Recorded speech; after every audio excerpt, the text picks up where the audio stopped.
Cierra los ojos un momento conmigo.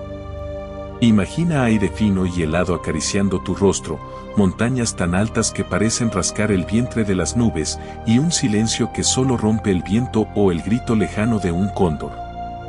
Bienvenido a los Andes, y bienvenido a Ecos del Pasado Next. Hoy, te invito a un viaje extraordinario al corazón de una de las civilizaciones más asombrosas de la historia, el Imperio Inca, el Tahuantinsuyo. Construyeron ciudades que desafían la gravedad, trazaron caminos como venas sobre la piel imposible de los Andes y unieron a millones bajo un solo estandarte, el del Sol. Un imperio que, en su apogeo, rivalizó con Roma en extensión y complejidad organizativa. Pero la pregunta que resuena a través de los siglos es, ¿cómo? ¿Cómo surgió esta potencia colosal desde orígenes que parecen perdidos en la niebla del tiempo y el mito? Su historia no es una línea recta. Es un tejido complejo de leyendas divinas, migraciones inciertas, luchas de poder y una genialidad organizativa asombrosa. Vamos a desenredar esos hilos. Separaremos el grano de la paja, el mito de la evidencia arqueológica. ¿Listos para sumergirnos en el fascinante y a menudo contradictorio origen inca? Comenzamos.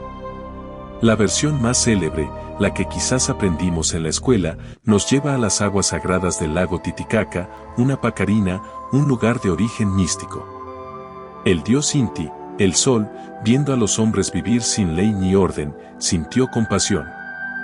Y decidió enviar a sus propios hijos, Manco Cápac, la fuerza solar masculina, y Mama Ocllo, la sabiduría lunar femenina, para civilizarlos.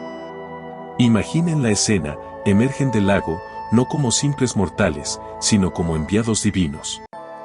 Portan una vara de oro, el Tupayauri, con una instrucción clara de su padre: viajen hacia el norte. Donde esta vara se hunda fácilmente en la tierra, allí fundarán su ciudad, el centro de su mundo. Era una misión sagrada, un destino manifiesto. Emprendieron un largo peregrinaje. Probaron la vara aquí y allá, sin éxito. Hasta que llegaron al fértil valle del Cusco. En el cerro Guanacauri, la vara de oro se sumergió por completo en la tierra. Era la señal. El lugar elegido había sido encontrado. Allí fundaron Cusco, que en quechua evoca la idea de ombligo o centro.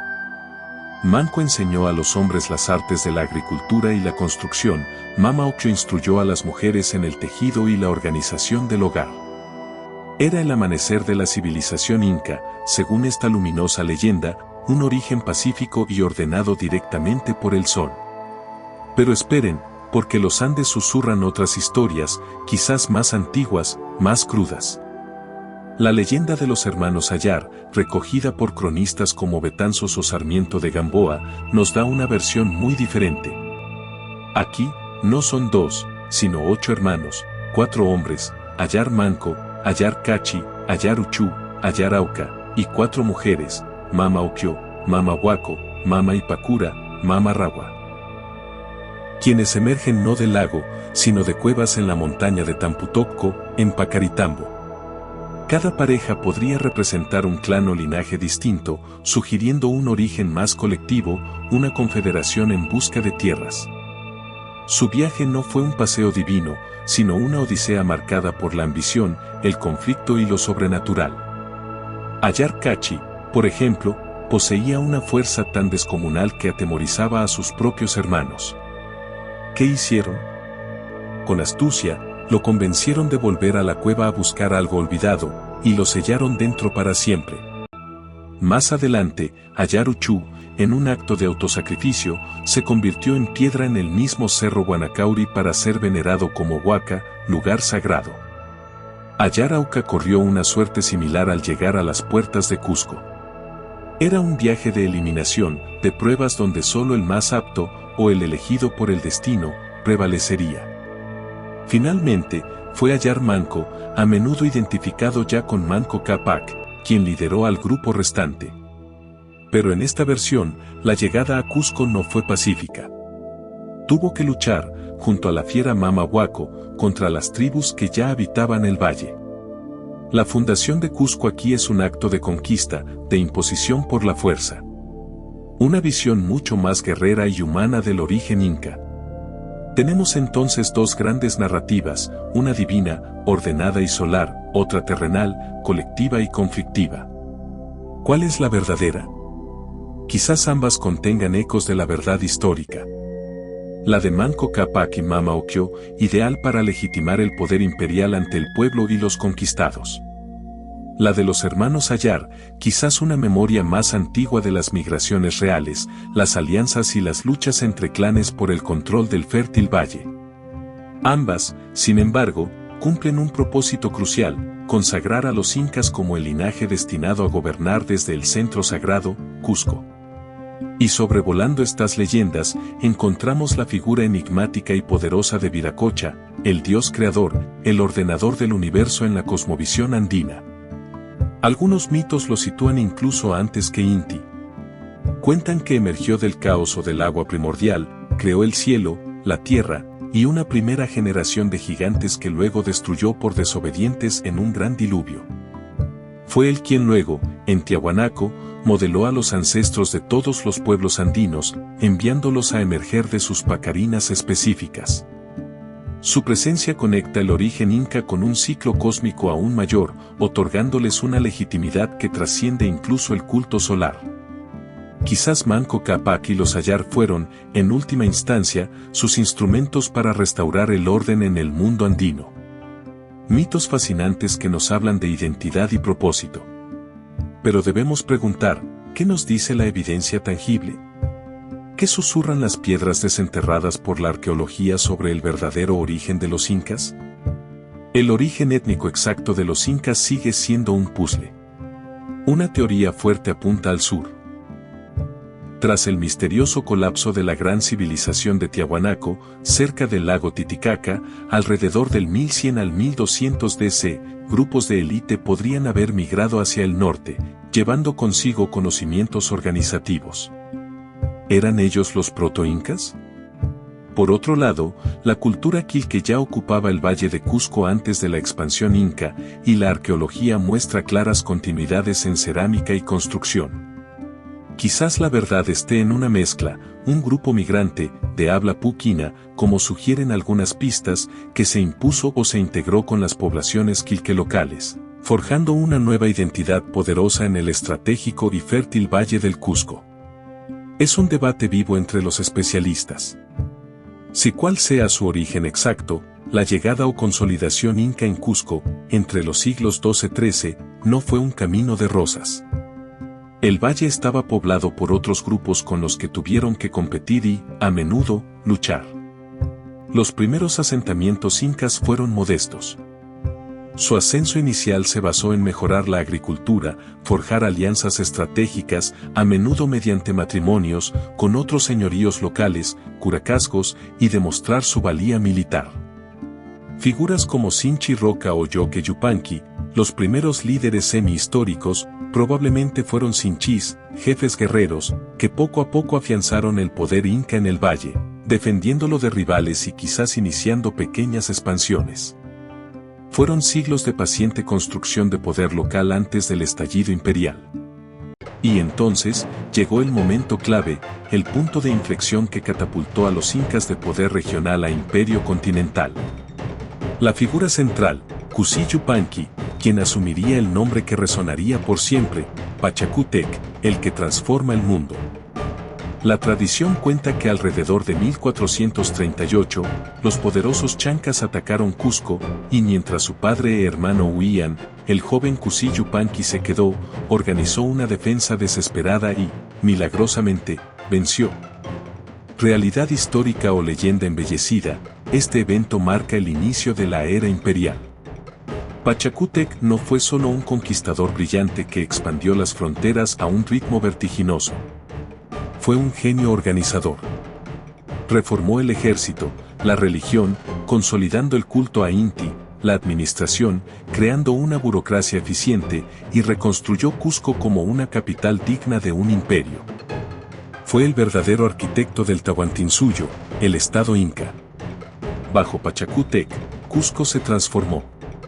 Se dice que fue rediseñada con la forma sagrada de un puma, con la colosal fortaleza de Sacsayhuamán como su cabeza.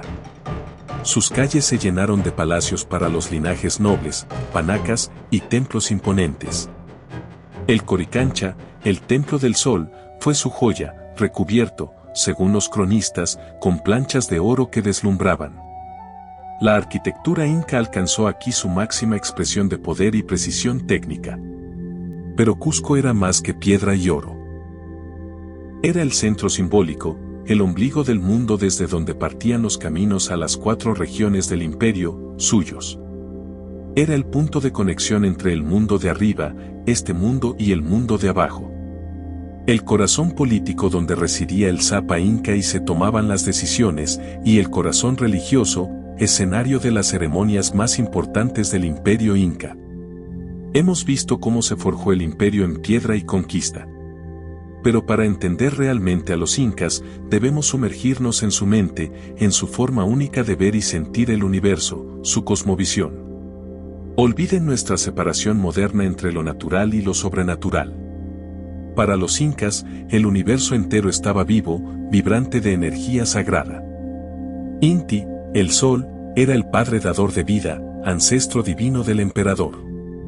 Pero igualmente venerada, especialmente por el pueblo, era la Pachamama, la madre tierra, fuente de todo alimento y fertilidad.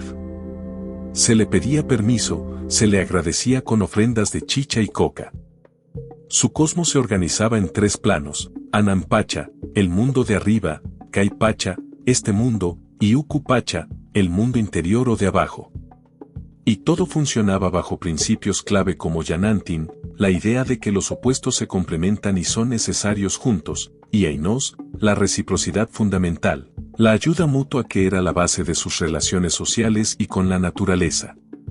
Más allá de Inti y Pachamama, su mundo estaba poblado por innumerables deidades y espíritus: Mama Quilla, Luna, Illapa, Trueno y Clima, los poderosos Apus, espíritus tutelares de las montañas, y miles de huacas, lugares u objetos cargados de energía sagrada. Era una cosmovisión andina de profunda interconexión. Esta visión del mundo se reflejaba en una sociedad inca meticulosamente organizada. Una pirámide estricta, en la cima, el Sapa Inca, hijo del sol, y la Colla, su esposa principal. Debajo, las panacas reales y la nobleza, de sangre y de privilegio, los famosos orejones. Luego, los curacas o jefes locales integrados al sistema, los especialistas como sacerdotes y administradores. La gran base eran los Atun Runa, los campesinos organizados en ayllus, comunidades de parentesco con tierras comunales. Y en los márgenes, los mitimaes, colonos trasladados, y los yanaconas, servidores personales. Una estructura social inca diseñada para el control y la eficiencia. ¿Cómo manejar tal imperio sin escritura alfabética? Con ingenio y organización. El Cuapac Ñan, la gran red vial inca, era la columna vertebral, con más de 40.000 kilómetros de caminos adaptados a la brutal geografía andina, puentes colgantes que desafiaban abismos y tambos o posadas estatales cada ciertos tramos. Los chasquis, veloces corredores de relevos, transmitían mensajes e información a velocidades asombrosas. Y el misterioso quipu, ese complejo sistema de cuerdas anudadas y coloreadas que le servía para llevar registros contables, censos, calendarios, e incluso, debaten algunos expertos, quizás historias. La administración inca se basaba también en la mita, un sistema de tributo en trabajo rotativo. Cada Atun Runa debía dedicar parte de su tiempo a obras para el Estado. A cambio, el Estado aseguraba la redistribución de bienes en tiempos de necesidad desde sus enormes almacenes o colas, y ofrecía seguridad y orden. Un pacto social complejo y muy diferente al nuestro. La vida cotidiana del Inca común estaba ligada a la tierra y al ciclo agrícola.